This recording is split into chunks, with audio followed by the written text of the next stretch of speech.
हळदीच्या पानातील पातोळ्या. साहित्य: 3 वाट्या ओले खोबरे, 2 वाट्या गूळ, 4 वाट्या तांदळाचे पीठ, 6 ते 7 हिरवी वेलची, 4 चमचे साजूक तूप, हळदीची पाने. कृती: सर्वप्रथम सारण बनवण्यासाठी गॅसवर कढई तापवून घ्या. त्यात साजूक तूप घाला.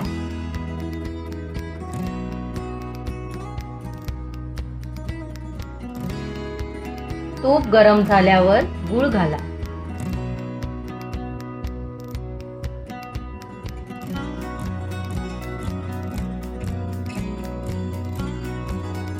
गूळ पूर्णपणे विरघळू द्या.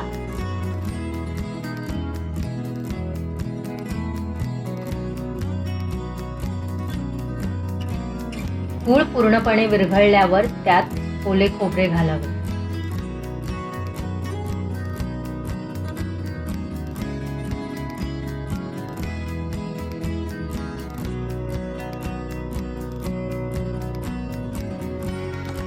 मिश्रण एकजीव करून त्यावर चवीपुरते मीठ घाला.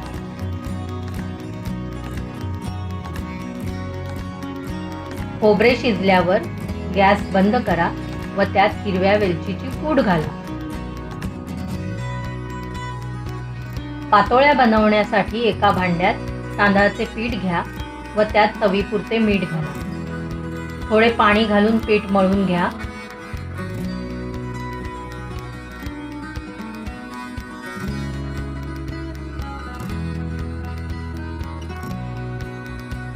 हळदीची पाने स्वच्छ धुवून कापून घ्या.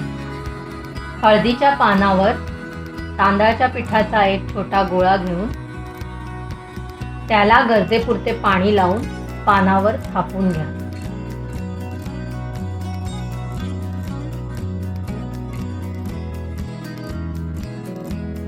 थापून झाल्यावर त्यात बनवलेले गूळ खोबऱ्याचे सारण घालून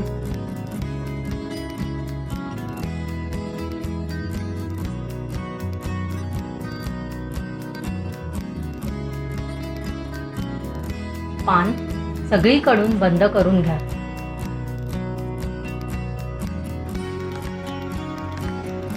कुकरच्या भांड्यात पाणी गरम करून त्यात जाळी असलेले भांडे ठेवून त्यात पातोळ्या घालून 15 ते 20 मिनिटांकरता त्याची उकड काढा. गरम गरम पातोळ्या आता तयार आहेत. अधिक स्वादासाठी वाढताना साजूक तुपाबरोबर वाढा.